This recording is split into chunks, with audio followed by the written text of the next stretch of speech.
Rádio Geográfica, podcast de educação, ciência e cultura.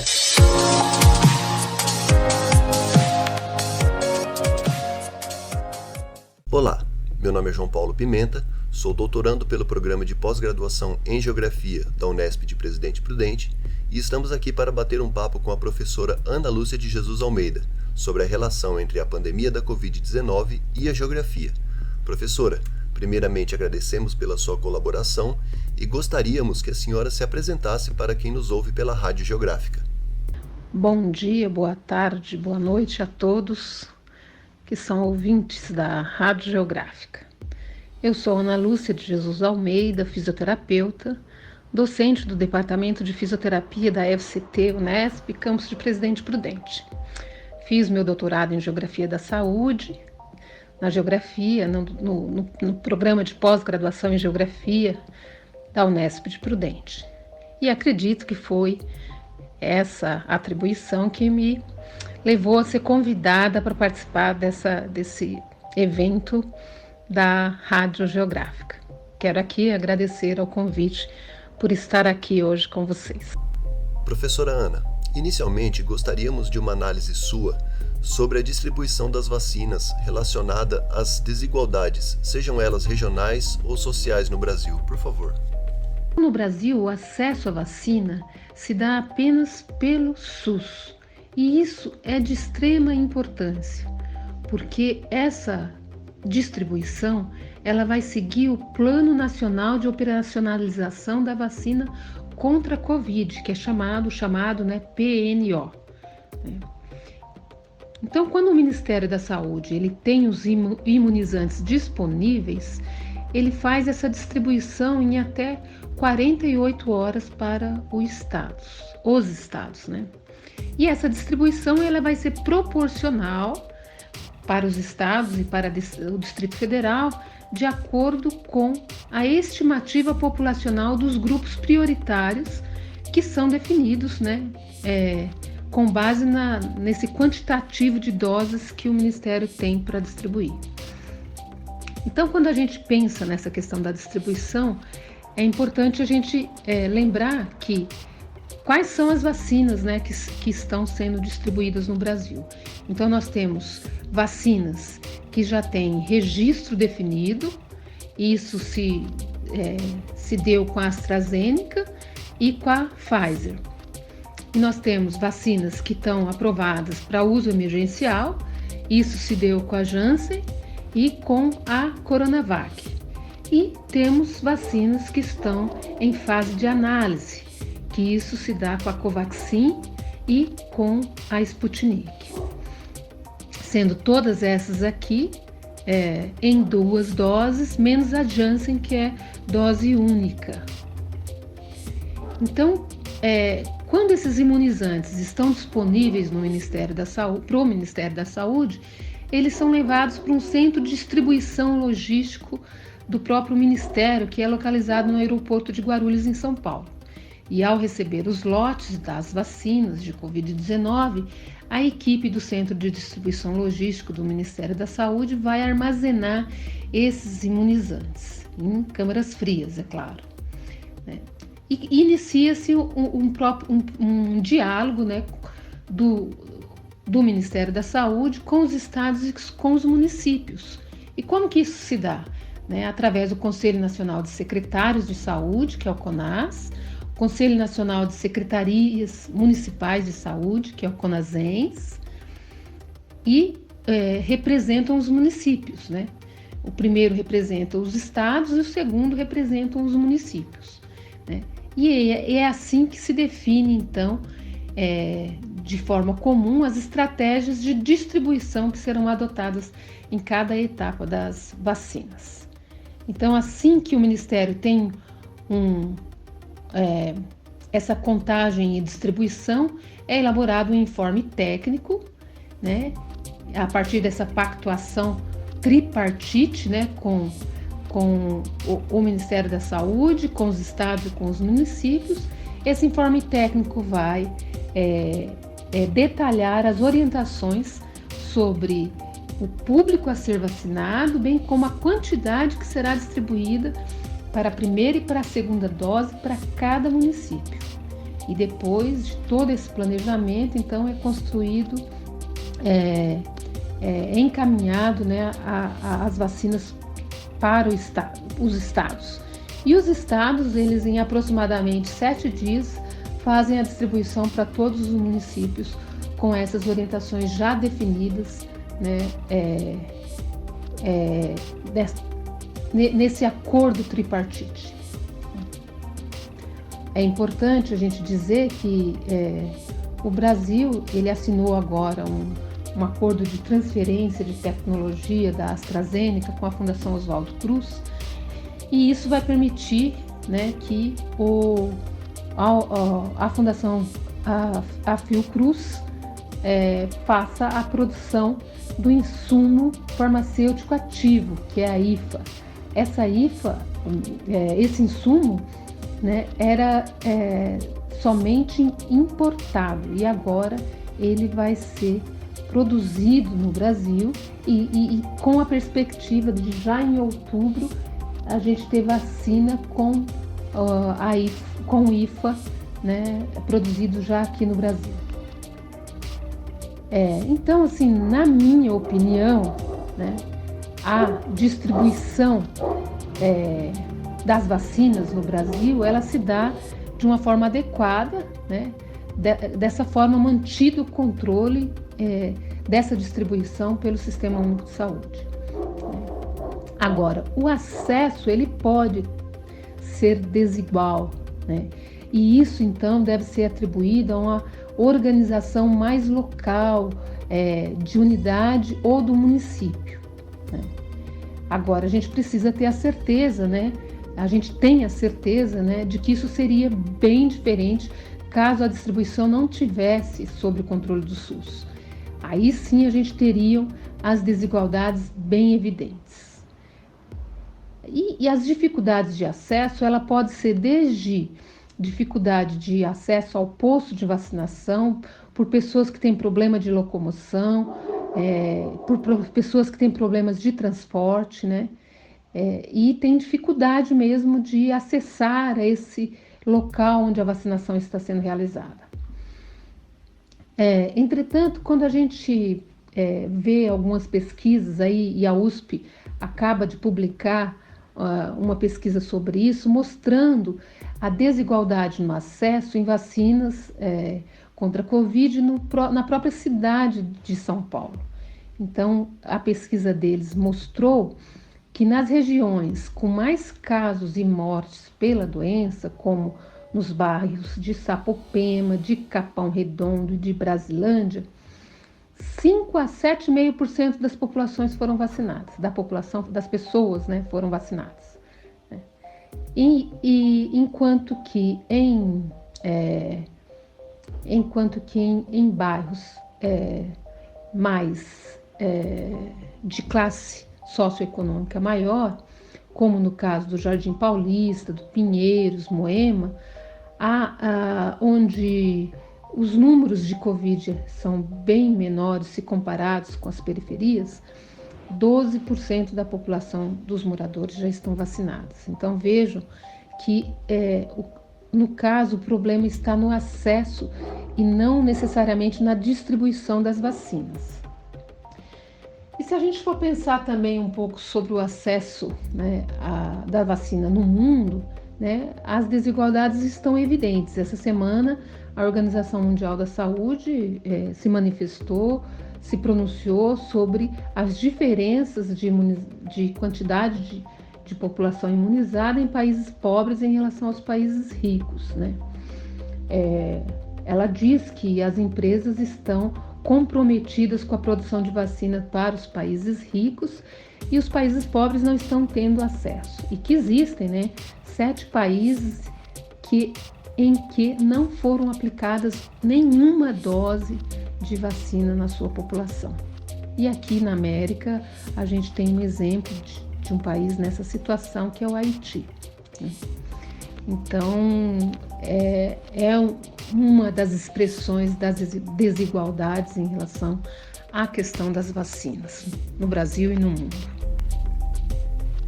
Professora, por que há um negacionismo tão latente sobre as vacinas contra a Covid-19? Onde nós podemos observar até mesmo escolhas de marcas de medicamentos, coisas que jamais vimos acontecer com tantas outras vacinas distribuídas no país em toda a nossa história. Então, a gente pode dizer que há muitas pessoas, que a maioria das pessoas, elas aguardam ansiosamente aí para que a vacina esteja disponível, né? E que novas vacinas passem pelos testes e cheguem o mais rápido possível para a população, protegendo contra o coronavírus. No entanto, há algumas pessoas, e não é a maioria, é importante reforçar isso, que acredita veementemente que a vacina, além de não imunizar contra a doença, ela ainda pode colocar a saúde das pessoas em risco. Então, o que a gente pode pensar, né, diante aí de todo o avanço da ciência e, ao mesmo tempo, com as pessoas tendo acesso a essas informações, existir esse negacionismo, né? Uma das respostas possíveis para essa situação é o próprio excesso de informação, né? Então, o que a gente observa? Que há muitas informações que são vinculadas nos meios de comunicação sem um respaldo científico, né? São o que a gente está chamando aí das fake news da saúde, né? É uma substituição da ciência por um conhecimento muito ruim, é um conhecimento que leva à desinformação, mas ele é disfarçado de argumentos científicos, né? Sendo que a maioria das pessoas não tem ainda nem condições, né, de avaliar sobre aquele tipo de informação, mas ela já começa a emitir opinião. Então, os especialistas, eles concordam que, na maioria das vezes, as pessoas que são anti-vacina, elas sofrem apenas de falta de conhecimento e difundem teorias que normalmente estão relacionadas com conspiração ou informações falsas que têm uma capacidade de se esparramar, de se espalhar de uma forma muito rápida e às vezes até muito mais rápida que o próprio vírus. Mas não é só a internet que tem culpa nessa situação toda, né? Nós estamos vivendo aí um governo, né, que é muito mais caracterizado por um desgoverno, quando a gente se fala aqui do aspecto do controle da pandemia no Brasil, né? E esse desgoverno acabam pegando, né, chegando em pessoas que têm muito medo do novo e elas vão criando aí ilusões de que há por trás disso tudo algo muito obscuro, né? Então, por exemplo, essa questão de que pode existir um plano diabólico chinês para dominar o mundo por trás, né, das vacinas. Então, essa negação, ela não é um fenômeno local, né? Não é só no Brasil, é um fenômeno global e ela é um perigo muito grande, né, para a saúde pública. Principalmente porque nós estamos aí diante de um dos maiores avanços da história da humanidade, que é a questão das vacinas. Então, assim, há hipóteses, né, de que algumas pessoas também escolhem, né, lidar com as dificuldades e os problemas que ela tem, negando a existência delas, né?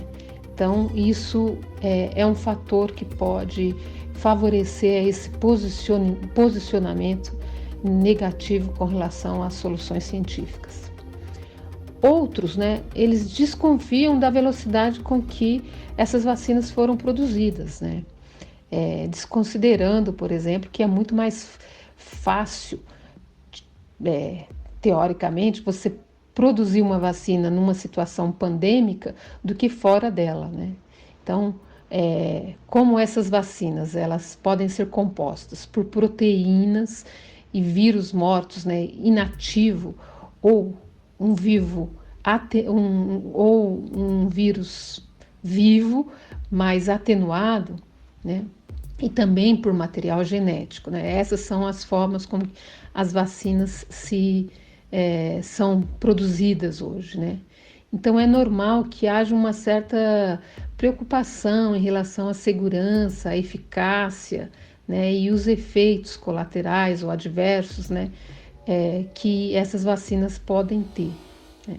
E esse medo ele vai ficando muito mais concreto quando se dá a proximidade da pessoa para se vacinar, né? Então ele é muito mais concreto o ato de se vacinar do que às vezes o ato e a possibilidade dele pegar a doença. Então ele vai negando e deixando aí de se vacinar. Mas a gente também precisa reconhecer que esse movimento antivacina ele existe há muito tempo, mas ele estava de uma forma mais discreta e que de uma certa forma as redes sociais colocaram isso de uma forma mais evidente para todos, né? E a gente observa também que não se restringe apenas a uma classe social. A gente pode falar de alguns motivos, né, que os os estudiosos, né, apontam aí para a questão do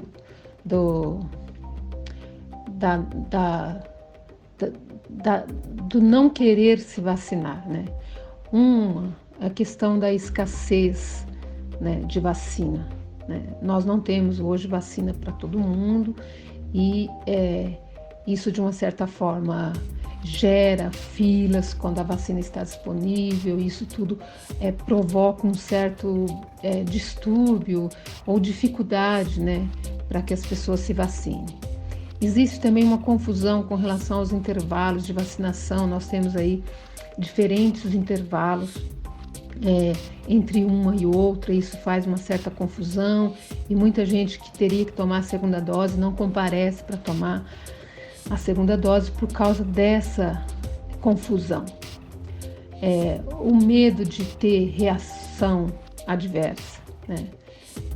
Desconforto com a vacinação. A dificuldade mesmo de acesso, né, para acesso aos serviços que fornecem a vacina.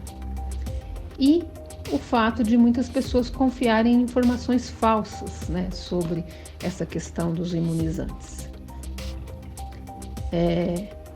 Agora, especificamente sobre o fato de que algumas pessoas aqui no Brasil têm tentado ou têm demonstrado interesse em escolher marcas de vacina, existem algumas hipóteses sobre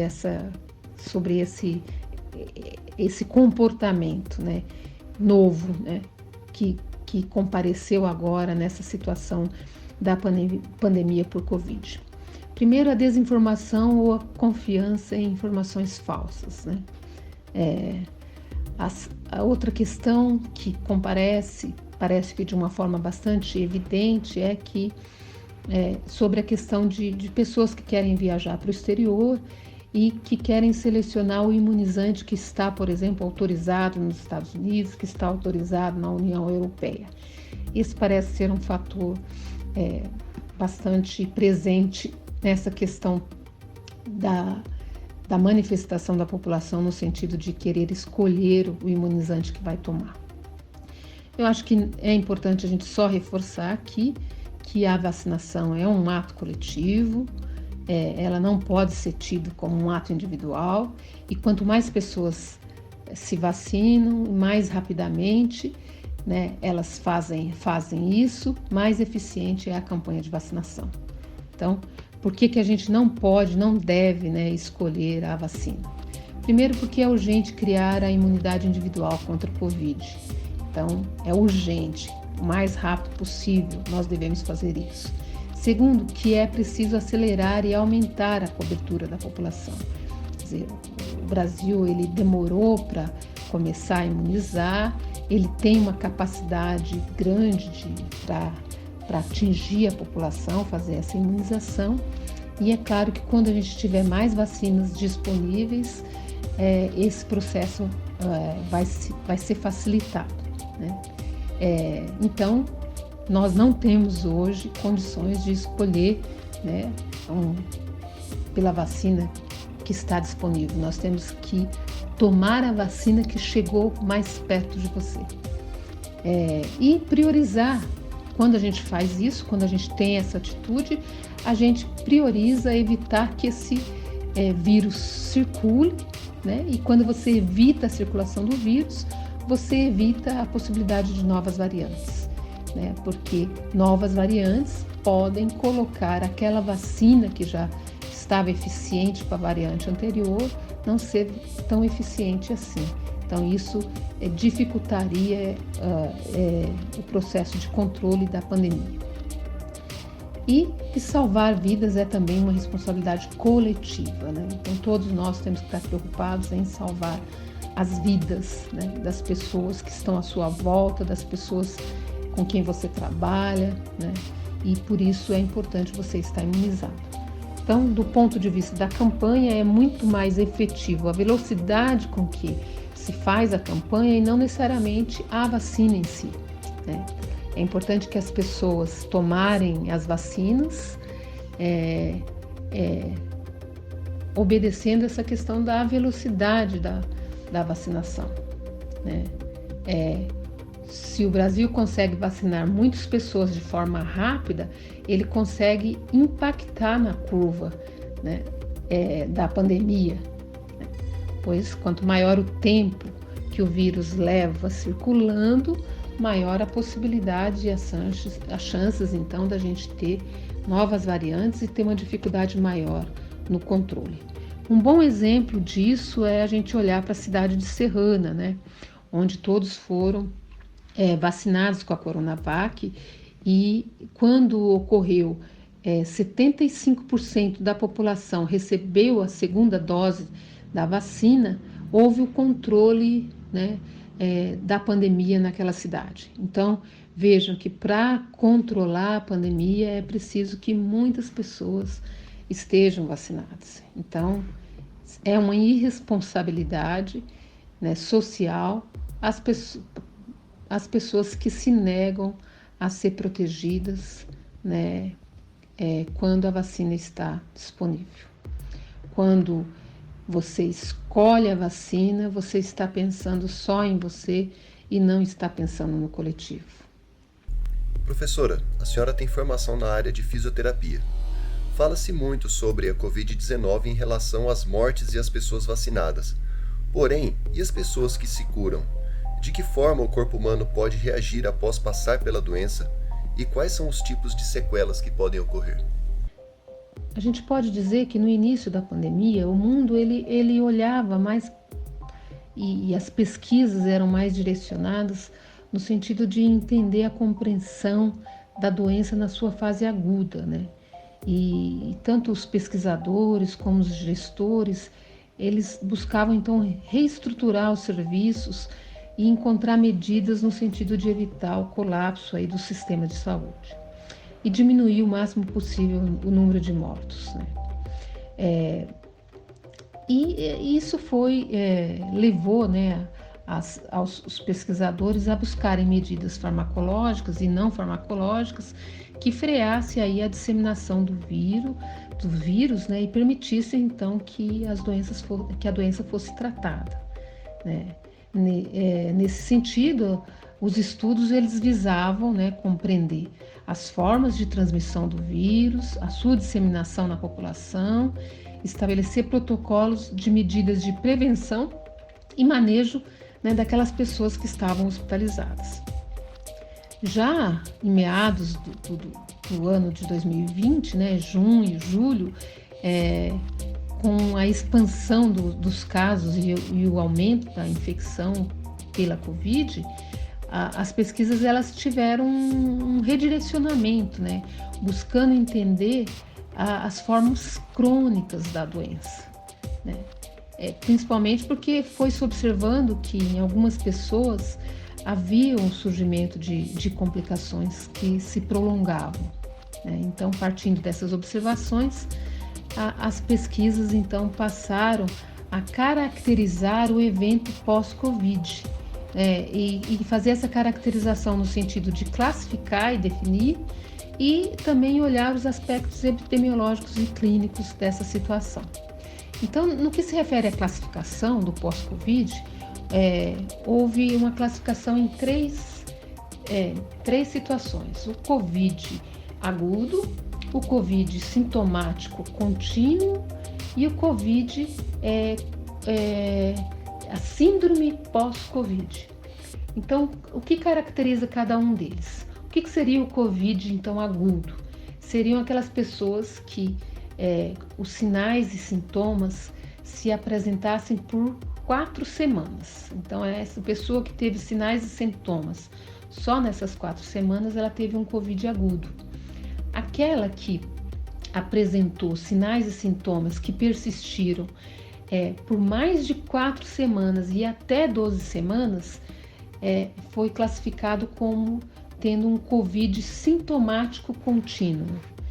E aquelas pessoas, então, que tiveram sinais e sintomas que continuaram por mais de 12 semanas, foram, então, aquelas classificadas como síndrome pós-Covid, né? E esses estudos, eles demonstraram que daquelas pessoas infectadas, que 65% se recuperam nesse período de até 21 dias após ter o seu teste positivado, né? Revelando, né, que esses 65% têm um prognóstico favorável para recuperação espontânea. Entretanto, a gente fica aí com 20% que permanece com sinais e sintomas após 5 semanas, né, de diagnóstico da Covid, e 10% que vão permanecer com sinais e sintomas por mais de 10 semanas, né? E esses sintomas que eles vão apresentar, né, são diversos, né, podendo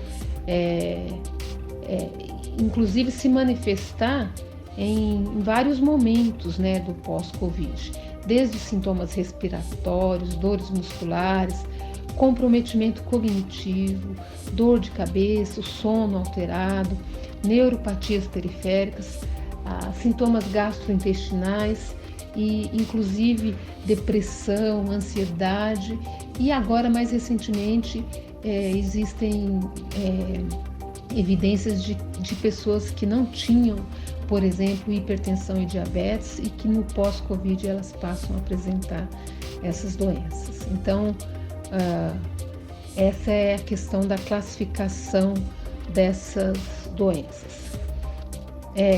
Com relação ao quadro clínico, muitas vezes esse quadro clínico ele pode estar relacionado com aquelas pessoas que ficaram em UTI, né, em situação de sedestação, né, muito tempo deitado por um tempo muito prolongado, com imobilidades, né, com drogas fortes, corticoides, drogas para fazer a sedação, dentre elas bloqueadores neuromusculares, que vão contribuir muito fortemente para a perda de força muscular e perda de função, né, pós-alta, né? Aspectos que são bastante importantes para se considerar, já que 20% da população que tem Covid pode apresentar esses sintomas, né? Outro aspecto, né, que se observou é que a presença de sinais e sintomas crônicos não está necessariamente associado com pacientes que existiam comorbidades antes do Covid, né? Pois já se mostrou que não há uma relação direta entre a presença de sequelas pós-Covid com a gravidade do caso também na forma aguda com que ele se manifestou.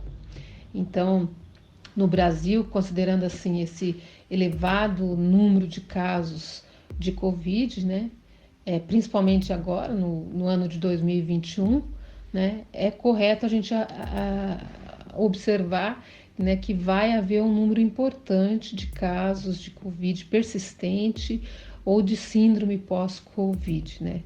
Então, o que vai gerar, ou já está gerando, né, uma demanda significativa do sistema de saúde para o atendimento desses pacientes, somando as demandas já existentes, né, das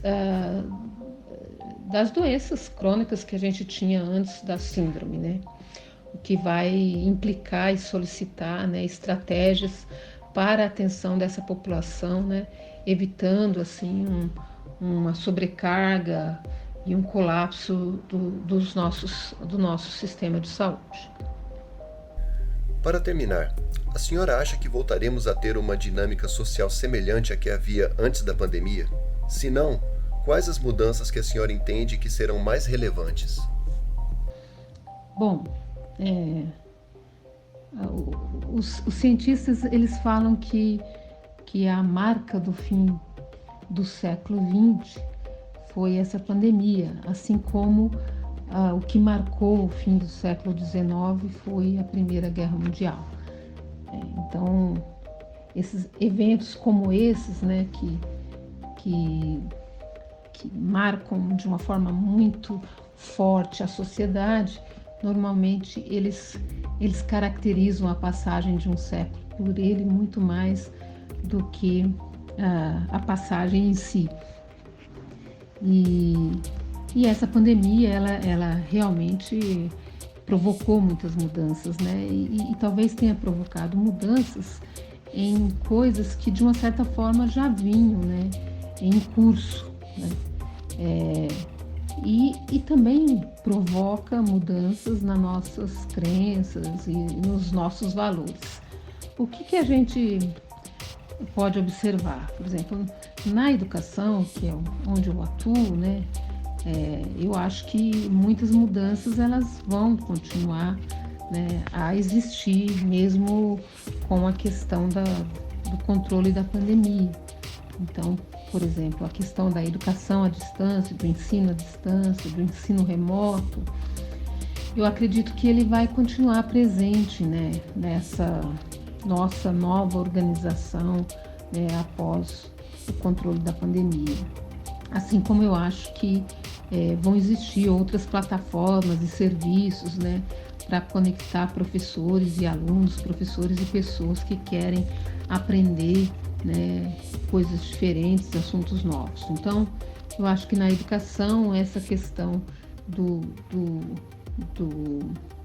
essas mudanças na forma de ensinar, eu acho que elas devem persistir. A crise, ela também provoca, né, e provocou muitas mudanças nas relações de vizinhança, nas relações de bairro, no próprio município. Então a gente observa assim uma união maior das pessoas, uma maior capacidade de trabalho em equipe, né, fortalecendo assim valores de solidariedade, empatia. Então, numa sociedade que tinha essa característica de muito distanciamento, né, das pessoas, a gente começa a ver se fortalecer, né, esses laços de solidariedade. Então, também acredito que isso deve se manter, né? A questão, essa ideia, né, que se coloca de que menos vale mais, né? Então, a gente observa as pessoas olhando de uma forma mais crítica para o consumo exagerado, né? O consumir pelo consumir, né? Que vinha já sendo questionado, né? E que quando a crise expõe uma situação financeira, né, mais difícil para todas as pessoas, né? Essas mudanças elas vão sendo reforçadas. Então, o que a gente observa, né? Que o essencial, né, passa a ser mais valorizado, né? E há um questionamento maior do modelo de sociedade, né, baseado aí no consumo e no lucro a qualquer custo, né? Então as pessoas estão olhando mais para esses aspectos, né? Quando a gente observa na questão das formas como a gente lida com a questão do alimento, por exemplo, eu acho que os restaurantes aí vão criar novas formas de existência, né? Então a gente vê hoje o delivery tomando um espaço mais importante, né, na organização social, né, e a gente observa as pessoas um pouco mais críticas com relação à questão da sustentabilidade das empresas, sustentabilidade social, sustentabilidade ambiental, né? As pessoas cobram um pouco mais dessa responsabilidade empresarial nesses quesitos, né? Então, tornando a responsabilidade social mais evidente, né? na organização das empresas, né? Também a gente vê no aspecto cultural, que eu acho que algumas mudanças elas podem persistirem, né? Então, atividades que conectam o real com o virtual, né, usando aí as tecnologias, eu acho que elas vão ser mais disseminadas, né, na questão cultural. E sobre o trabalho remoto, né, que eu acho que é uma das coisas que mais se modificou. Eu acredito que o trabalho remoto, de uma certa forma, ele vinha acontecendo, mas de uma forma menos expressiva, e agora ele se disseminou muito rapidamente, e eu acredito que vai ser uma modalidade de organização que vai crescer, né? E acho que mais empresas de diferentes portes, né, vão passar a se organizar de uma forma, de um novo modelo, né, de organização do trabalho, e que vai, por exemplo, tentar evitar a necessidade de grandes aglomerações em metrô, em ônibus, em, né, transportes pela cidade. Então, assim, eu acho que já está acontecendo, mas talvez as pessoas em grandes cidades vão ter uma tendência a morar mais próximo do seu trabalho, né, ou evitar isso através do trabalho remoto. Então, acho que esses são alguns aspectos que eu acho que, de uma certa forma, eles vão permanecer, né, mesmo, né, com o controle total aí da pandemia, né, e que fará parte desse novo modo de viver, né, que a gente vai vivenciar daqui para frente. Então é isso. Eu agradeço imensamente aí o convite, a oportunidade por estar fazendo essa conversa aí com vocês. Muito obrigado pela paciência e até mais. Professora Ana Lúcia, gostaríamos muito de agradecê-la pela sua presença aqui na Rádio Geográfica, dizer que as suas contribuições foram de extrema relevância para a gente, né, e para quem nos ouve. E fica aí o convite, fica o espaço aberto para a senhora retornar sempre que quiser, tá bom? Muitíssimo obrigado. Pessoal que nos ouve, muito obrigado também. Acompanhe a Rádio Geográfica pelas nossas redes sociais. Valeu, pessoal, um abraço. E agora confira a nossa dica de leitura. E na nossa dica de leitura, gostaríamos de sugerir o livro Geografia da Fome, de Josué de Castro, uma das maiores obras escritas até hoje na área de geografia e saúde. Josué de Castro, pernambucano, nascido em 1908, escreveu esse clássico em 1951 e foi o primeiro pensador brasileiro a entender a fome como uma questão política, especialmente ligada à desigual distribuição de terras no Brasil.